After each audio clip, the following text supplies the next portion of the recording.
జరిగింది 2:20 గంటల కదా మధ్యాహ్నం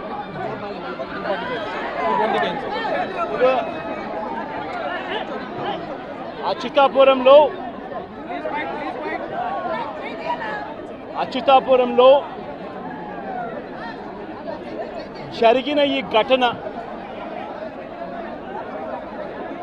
జరిగిన ఈ ఘటనలో ప్రభుత్వం వ్యవహరించిన తీరు, ప్రభుత్వం స్పందించిన తీరు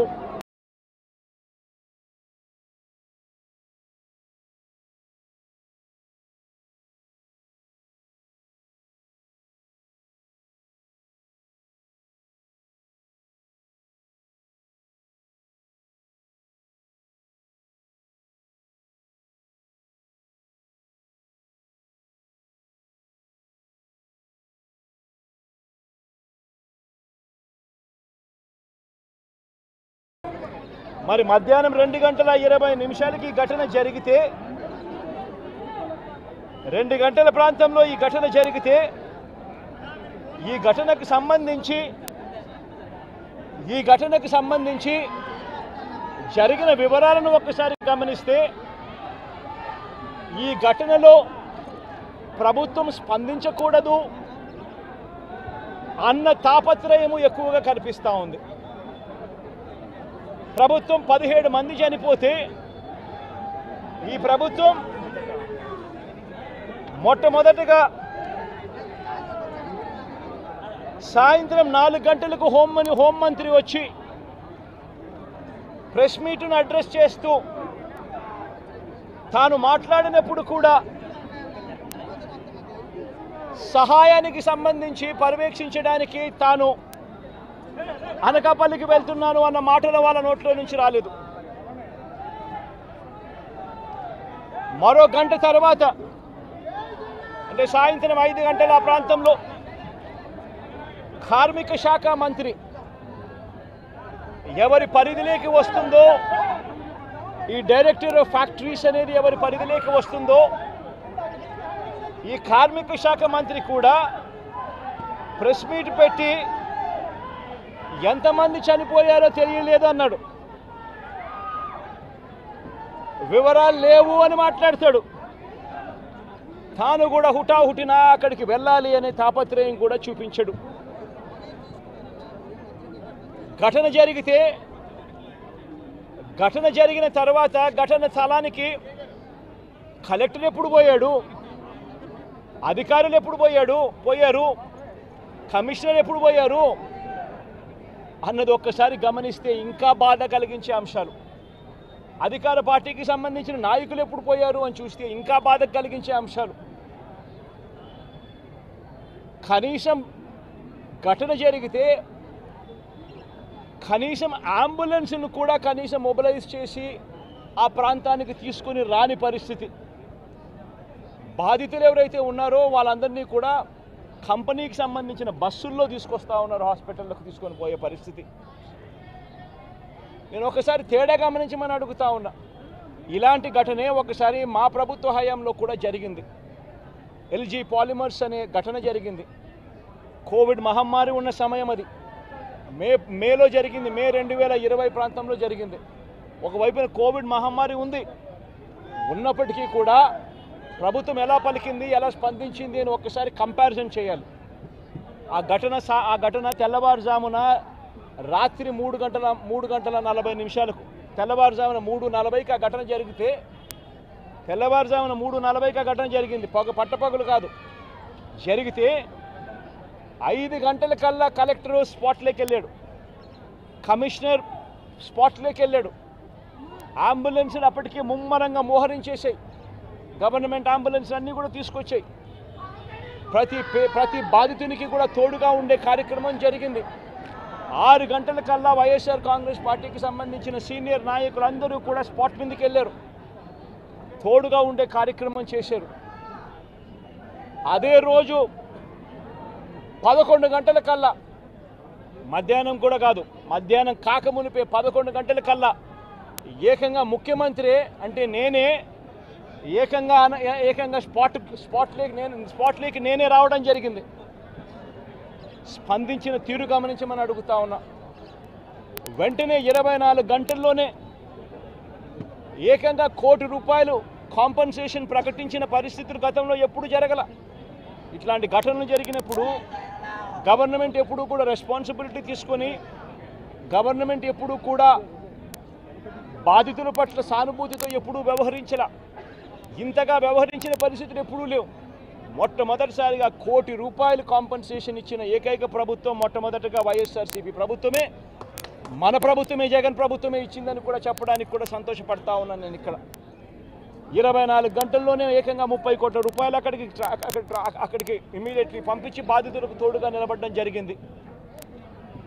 ఎవరైతే దెబ్బలు తగిలాయో, ఎవరైతే ఉన్నారో వాళ్ళని వెంటనే హాస్పిటల్లోకి చేర్పించడం, 3 రోజులు హాస్పిటల్లో ఉంటే ₹10 లక్షల మేర కాంపన్సేషన్ ఇవ్వడం, హాస్పిటల్లోకి జరిగిన మైనర్ ఇంజురీస్కి కూడా వెంటనే ₹3 లక్షలు ఇవ్వడం, హాస్పిటల్లోకి ఎవరు వచ్చినా కూడా చిన్న గాయాలతో వచ్చిన వాళ్ళకు కూడా ₹25,000 మేరకు వాళ్ళకు కూడా కాంపన్సేషన్ ఇచ్చి పంపించడం, ఏకంగా గ్రామాలకు కూడా 15,000 మంది 15,000 మంది నివాసం ఉంటా ఉన్న చుట్టుపక్కల ఉన్న 5 గ్రామాలకు సంబంధించి ప్రతి ఒక్కరికి కూడా మళ్ళీ ₹10,000 కూడా ఇచ్చి కూడా తోడుగా నిలబడిన పరిస్థితులు ఆ రోజుల్లో వైఎస్ఆర్ కాంగ్రెస్ పార్టీ ప్రభుత్వ హయాంలో జరిగాయి.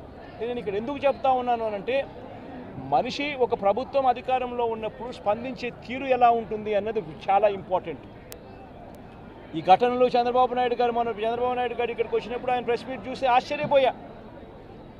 జగన్ హయాంలో జరిగాయి ఘటనలు అని చెప్పి చెప్తాడు, కానీ నేరాన్ని ఇక్కడ నుంచి డైవర్ట్ చేసే కార్యక్రమం చేస్తాడు. కానీ ఆశ్చర్యం ఏమిటంటే, చంద్రబాబు నాయుడు ఇంతకుముందు 2014 నుంచి 19 ఆయన ముఖ్యమంత్రిగా ఉన్నప్పుడు ఆయన హయాంలో జరగలేదా?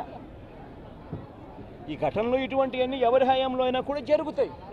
కానీ జరిగినప్పుడు ఒక ప్రభుత్వం ఎలా స్పందిస్తూ ఉంది అన్నది మోస్ట్ ఇంపార్టెంట్ ఆస్పెక్ట్. ఒక ప్రభుత్వం అన్నది స్పందించేటప్పుడు ఎంపతి చూపించాలి, అంటే సానుభూతి చూపించాలి ప్రజల పట్ల, బాధితుల పట్ల. రెండోది ప్రభుత్వం చేయాల్సింది ఏమిటి అని అంటే రెస్పాన్సిబిలిటీ తీసుకోవాలి. ఈ రెండు కూడా ఆ రోజు వైఎస్ఆర్ కాంగ్రెస్ పార్టీ ప్రభుత్వం చేసింది. ఈరోజు చీఫ్ సెక్రటరీగా ఉన్న నీరబ్ ప్రసాద్ అనే వ్యక్తి ఎవరైతే చీఫ్ సెక్రటరీగా ఉన్నారో ఆయన ఆధ్వర్యంలోనే అప్పుడే ఒక హై లెవెల్ కమిటీ వేసి ఫ్యాక్టరీ సెక్యూరిటీని, పొల్యూషన్ కంట్రోల్ని, ఈ రెండింటినీ కూడా క్రోడీకరించి ఇటువంటి ఘటనలన్నీ కూడా పునరావృతం కాకుండా ఏ రకమైన రిఫార్మ్స్ తీసుకొని రావాలి అని చెప్పి ఆలోచన చేసి కమిటీ స్టడీ చేసి సిఫార్సు చేయమని చెప్పి కూడా ప్రభుత్వం కోరింది. నీరబ్ ప్రసాద్ అనే ప్రస్తుత చీఫ్ సెక్రటరీ గారు అప్పట్లో కమిటీ హెడ్గా ఉండి తాను కూడా రిపోర్ట్ కూడా ఇచ్చాడు. ఆ రిపోర్ట్ ఆధారంగా ఆగస్టు 2020లోనే జీవో కూడా ఇష్యూ చేసి ఒక ప్రాపర్ ప్రోటోకాల్ను తీసుకొని రావడం జరిగింది.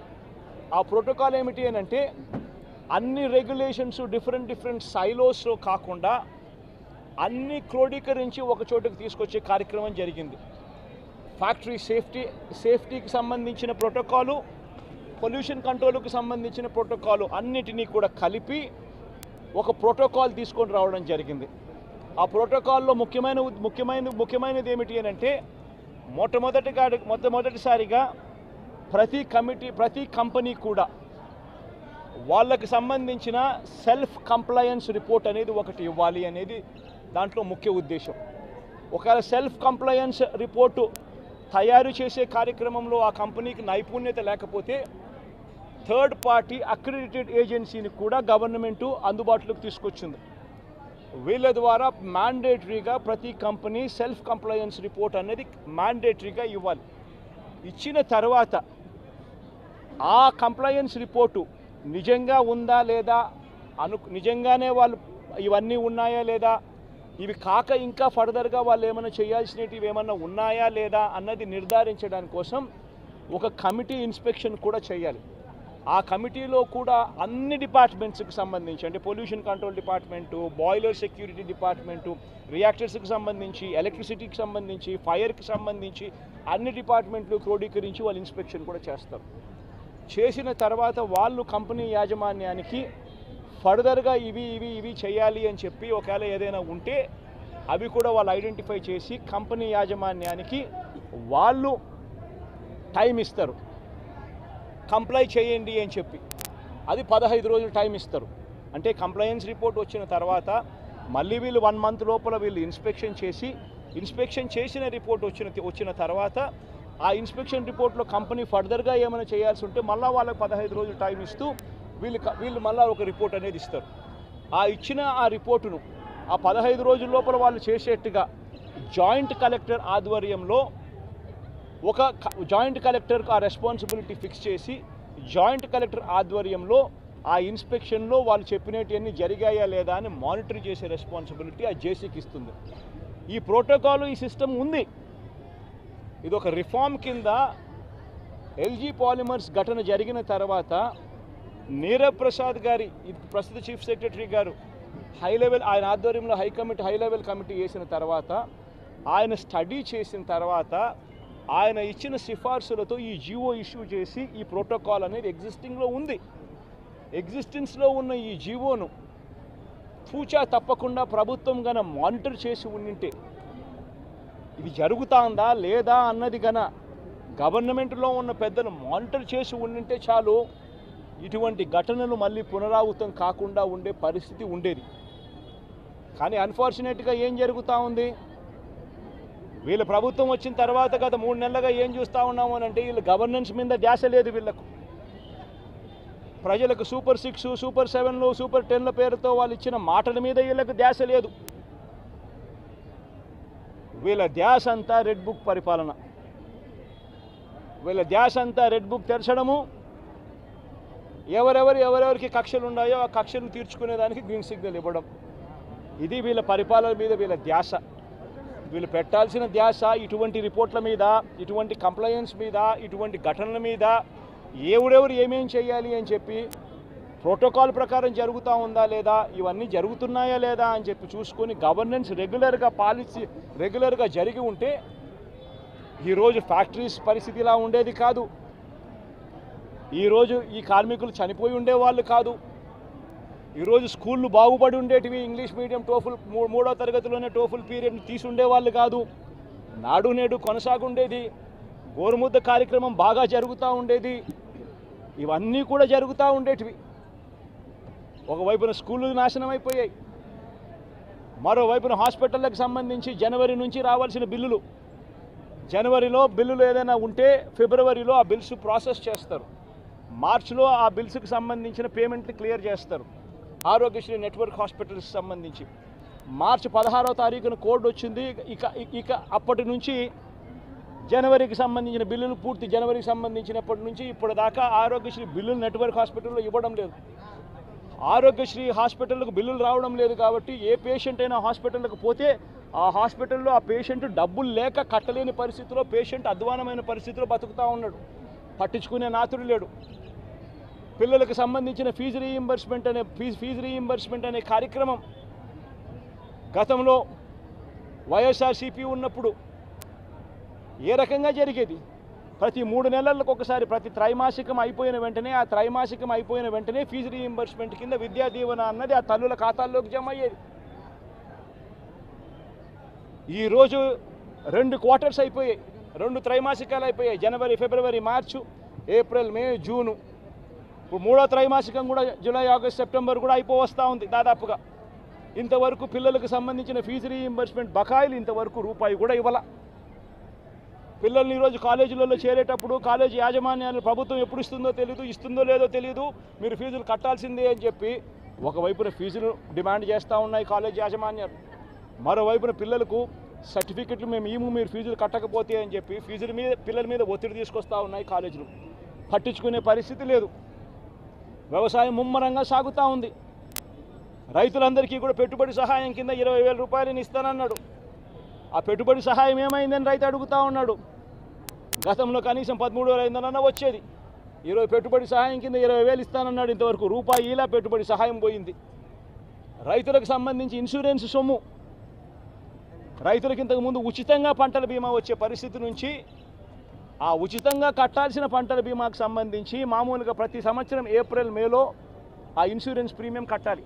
2023-24కు సంబంధించిన ఖరీఫ్కు సంబంధించిన ఇన్సూరెన్స్ సొమ్ము రావాలి అని అంటే 2024 ఏప్రిల్, మేలో ప్రభుత్వం డబ్బులు కడితే, ఆ మేలో ప్రభుత్వం డబ్బులు కడితే మ్యాచింగ్ గ్రాంట్ సెంట్రల్ గవర్నమెంట్ కూడా ఇచ్చి జూన్ మాసంలో ఇన్సూరెన్స్ సొమ్ము కూడా ప్రభుత్వం ప్రతి సంవత్సరం ఇస్తూ వచ్చింది.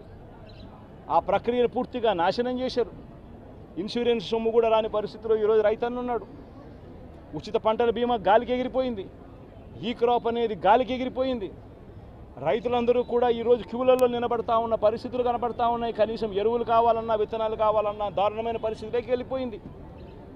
గడప వద్దకే, ఇంటి వద్దకే వచ్చే పెన్షన్ ఆగిపోయింది. గడప వద్దకే, ఇంటి వద్దకే వచ్చే ఇంటి వద్దకే వచ్చే రేషన్ ఆగిపోయింది, పెన్షన్ ఆగిపోయింది. ఈరోజు మళ్ళీ ప్రతి వ్యవస్థలో కూడా ఏం జరుగుతూ ఉందనంటే కరప్షన్ విపరీతంగా పెరిగిపోయింది, డిస్క్రిమినేషన్ అనేది విపరీతంగా పెరిగిపోయింది. తెలుగుదేశం నాయకుల చుట్టూ వీళ్ళంతా తిరిగితే తప్పనించి రాని పరిస్థితి అని చెప్పి ఏకంగా మెసేజ్ పంపిస్తూ ఉన్నారు. ఈరోజు నిజంగా పాలన అన్నది నిజంగా ఈరోజు ఏం జరుగుతూ ఉందనంటే రోజు కూడా కక్షలు తీర్చుకునే దానికోసము కొట్టడము, చంపడము, ఆస్తులు ధ్వంసం చేయడము ఇవే కనిపిస్తున్నాయి తప్పనించి పాలనలో ఏదైనా కూడా మంచి చేయాలి, ప్రజలకు మంచి జరగాలి అన్న ఆలోచన, తాపత్రయం ఎక్కడ కూడా కనిపించని అధ్వానమైన పరిస్థితి ఈరోజు మొట్టమొదటిసారిగా రాష్ట్రంలో సాగుతూ ఉంది. నేను ఇవాళ ఇప్పటికైనా ఒకటే మాట చెప్తా ఉన్నా, చంద్రబాబు నాయుడుకి ఇదే మాట చెప్తా ఉన్నా. కాంపన్సేషన్ అన్నది ఎంపతితో ఇవ్వాలి, సానుభూతితో ఇవ్వాలి, ఇవ్వాల్సిన సమయంలో ఇవ్వాలి. ఇంతమంది హాస్పిటల్లో ఉన్నారు, వాళ్ళందరికీ ఏ ఒక్కరికి కూడా ఈ హాస్పిటల్లో ఉన్న వాళ్ళకి ఏ ఒక్కరికి కూడా ఇంతవరకు డబ్బులు ముట్టల. వాళ్ళందరికీ కూడా మనం ఇస్తామని చెప్పిన డబ్బులు వెంటనే ఇప్పించే కార్యక్రమం చేయండి. ఆ ప్రోటోకాల్ ఏదైతే ఉందో ఫ్యాక్టరీ సెక్యూరిటీస్కి సంబంధించి, ఫ్యాక్టరీ సెక్యూరిటీ, పొల్యూషన్ కంట్రోల్కి సంబంధించి ఏదైతే ప్రోటోకాల్ ఎగ్జిస్టెన్స్లో ఉందో ఆ ప్రోటోకాల్ను కనీసం ఇప్పటి నుంచి అన్నా కనీసం మానిటర్ చేసే దిశగా అడుగులు వేయండి. ఇటువంటి మళ్ళీ పునరావృతం కాకుండా చేసే కార్యక్రమాలు చేయండి. ఆ ఫ్యాక్టరీకి సంబంధించి ఏం జరిగిందో లోతైన ఎంక్వైరీ చేయండి. అడిగినప్పుడు నేను ఇక్కడ బాధితులను పరామర్శించినప్పుడు, బాధితులను అడుగుతా ఉన్నప్పుడు నేను అడిగా. ఆ ఫ్యాక్టరీకి సంబంధించిన విషయాలకు సంబంధించి కూడా తెలుసుకునే ప్రయత్నం చేశా. ఫ్యాక్టరీలో ఏం జరుగుతూ ఉంది, ఫ్యాక్టరీలో ఎస్ఓపీస్ బాగానే పాటించే వాళ్ళ, ఫ్యాక్టరీలో పొల్యూషన్ కంట్రోల్ అనేది స్టాండర్డ్ మెయింటెనెన్స్ చేసే వాళ్ళ అని కూడా అడిగా. అవన్నీ కూడా బాగానే జరిగేటివే అన్న, బాగానే జరిగేటివే, కానీ ఇది ఎందుకు జరిగిందో తెలియదన్నా అని చెప్పి చెప్తా ఉంటాను. నేను ఫ్యాక్టరీలకు సంబంధించి వాళ్ళని ఏదో యాజమాన్యానికి సంబంధించి ఎవరన్నా కానీ ఆ యాజమాన్యం వాళ్ళు ఏదో తప్పులు పట్టాలని, ఇంకోటి పట్టాలని నేనేం చెప్పడంలా. బట్ లోతైన ఎంక్వైరీ అయితే జరగాలి. ఎందుకు తప్పు జరిగిందో తెలుసుకోవాలి. తెలుసుకొని ఇటువంటి మళ్ళీ పునరావృతం కాకుండా అటువంటివన్నీ కూడా చెక్స్ పెట్టి దాన్ని బ్లాక్ చేయాలి. ప్లస్ ప్రోటోకాల్ ఏదైతే ఎగ్జిస్టెన్స్లో ఉందో దాన్ని ఇంప్లిమెంట్ చేసే కార్యక్రమం జరగాలి. అప్పుడు మిగిలిన ఫ్యాక్టరీలలో కూడా ఆటోమేటిక్లీ ఎప్పుడైతే చెక్స్ అనేటివి ఎప్పుడైతే రెగ్యులర్గా, పీరియాడికల్గా జరగడం మొదలు పెడతాయో అప్పుడు న్యాచురల్గా సేఫ్టీ పారామీటర్స్ పెంచడం జరుగుతుంది. సేఫ్టీ పారామీటర్స్ ఎప్పుడైతే పెరుగుతాయో అప్పుడు ఇటువంటి ఘటనలు జరగకుండా పోతాయి. ఇవన్నీ ఖచ్చితంగా చేయాలి. ఇవన్నీ ఖచ్చితంగా చేయకపోతే మాత్రం మేము కూడా ఖచ్చితంగా మరో 2 వారాలు, మరో 3 వారాలు టైం ఇస్తాం. మరో 3 వారాల తర్వాత కూడా ప్రతి ఒక్కరికి కూడా హాస్పిటల్లో ఉన్న వీళ్ళందరికీ కూడా, చనిపోయిన వాళ్ళందరికీ కూడా కాంపన్సేషన్ విషయంలో చంద్రబాబు నాయుడు దగ్గర నుంచి స్పందన రాకపోతే మాత్రం ఖచ్చితంగా వైఎస్ఆర్ కాంగ్రెస్ పార్టీ బాధితుల తరఫున ధర్నాకైనా కూర్చుంటుంది. అవసరమైతే జగన్మోహన్ రెడ్డి స్వయంగా వచ్చి కూడా ధర్నాలో పార్టిసిపేట్ చేస్తారని కూడా ఈ సందర్భంగా ఖచ్చితంగా ఈ ప్రభుత్వాన్ని హెచ్చరిస్తూ తెలియజేస్తాం.